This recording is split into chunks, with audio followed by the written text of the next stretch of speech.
बकिया video देखने से पहले वीडियो को लाइक करें, राहम टीवी चैनल को सब्सक्राइब करें और बेल आइकन पर क्लिक करें। शुक्रिया। अस्सलाम वालेकुम हज़रत, मैं आपका खादिम, आपका मुरीद इकबाल यूसुफ। आपको देख के बड़ी खुशी है। अल्लाह ताला आपको सेहत तंदुरुस्ती दे और आपके यहाँ रहने से हमारे पे बहुत अल्लाह पाक ने फजल और बरकत की। अल्लाह ताला आपके दर्जात को बुलंद करे और आपको हमारे पर हमेशा कायम व दायम रखे।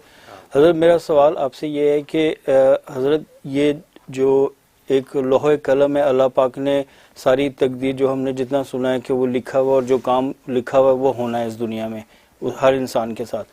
और फिर साथ ही हमने उलमाए कराम से सुना है कि ये जो दुनिया है ये असबाब की दुनिया है, तो असबाब करने चाहिए। तो हज़रत, मुझे ये पूछना था कि ये जो असबाब पैदा होते हैं ये भी अल्लाह पाक के हुक्म से पैदा होते हैं या इंसान को खुद कोशिश करनी पड़ती है असबाब पैदा करने के लिए? तो इस पे थोड़ी सी रोशनी फरमा दीजिएगा। जज़ाकल्लाह खैर। अच्छा, बहुत शुक्रिया सवाल करने का। हज़रत से पूछते हैं इसकी तरफ से। माशाल्लाह माशाल्लाह, क्या नाम इसका? इकबाल यूसुफ। माशाल्लाह, इतने दिन के बाद आया है, नाम भी भूल गया। तो इकबाल यूसुफ, माशाल्लाह अच्छा सवाल किया आपने। तकदीर का सवाल छेड़ दिया है कि भाई ये तकदीर के नोश्ते में लिखा हुआ है, फिर असबाब इख्तियार करें। तो असल में बात ये, तकदीर दो तरह की है। एक तकदीर मुबरम है, एक तकदीर मुअल्लक है।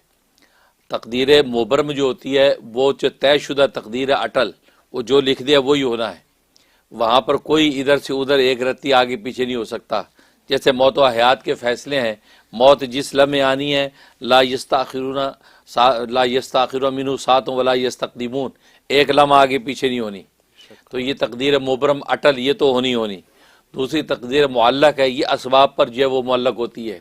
असबाब इंसान इख्तियार करता है, उन्हीं असबाब को इख्तियार करने का हुक्म है कि आप ये सबब इख्तियार करें। और मज़े की बात यह कि नोश्ता तकदीर में असबाब भी लिखे होते हैं। मज़े ये भी लिखा होता है कि मज़े बीमारी है, अब बीमारी के लिए भी लिखा होता है अगर ये फ़लाँ तबीब के पास गया और फ़लाँ तबीब ने फ़लाँ दवाई दे दी तो ये ठीक हो जाएगा, अगर उसे फ़लाँ तबीब ने फ़लाँ दवाई ना दी तो ये मर जाएगा। तो गोया कि ये सब डिटेल लिखी हुई है। उसके लिए बंदा असबाब इख्तियार करता है कि यार डॉक्टर के पास, अच्छे डॉक्टर के पास चलो यार, अच्छी वो भी अच्छी तशख़ीस करें भाई, अच्छी दवाई दें भाई, अब वो उसको दिया जाता है। और इसी तरह इम्तिहान के अंदर कामयाब होना लिखा होता है कि स्टूडेंट अगर मेहनत करेगा और इतना पढ़ लेगा, स्टडी करेगा, तवज्जो करे, पास हो जाएगा। अगर मेहनत नहीं करेगा, ऐसे बैठा रहेगा तो फेल हो जाएगा। ताजिर तिजारत के लिए इतनी मेहनत करेगा तो ये इतना मुनाफा पाएगा, अगर मेहनत नहीं करेगा तो ये इसको तिजारत में नुकसान उठाएगा।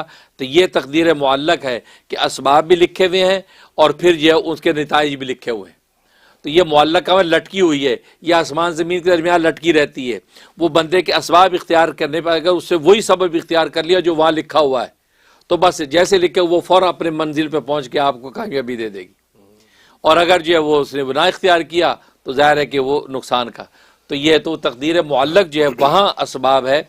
और अक्सर फ़ैसले तकदीर मुअल्लक पर ही होते हैं कि इंसान असबाब इख्तियार करता है, असबाब के नतीजे में अल्लाह तबारक व तआला उन असबाब के अंदर तासीर को ज़ाहिर करते हैं और उस पर फ़ैसले होते हैं। इसलिए कहा जाता है असबाब इख्तियार करें, क्योंकि मोस्ट ऑफ द टाइम इंसान असबाब की दुनिया में रह के ही नताइज को हासिल करता है। क्योंकि जो मुअल्लक, जो मुबरम चीज़ें, अटल चीज़ें हैं, उनमें कोई तब्दीली नहीं आती।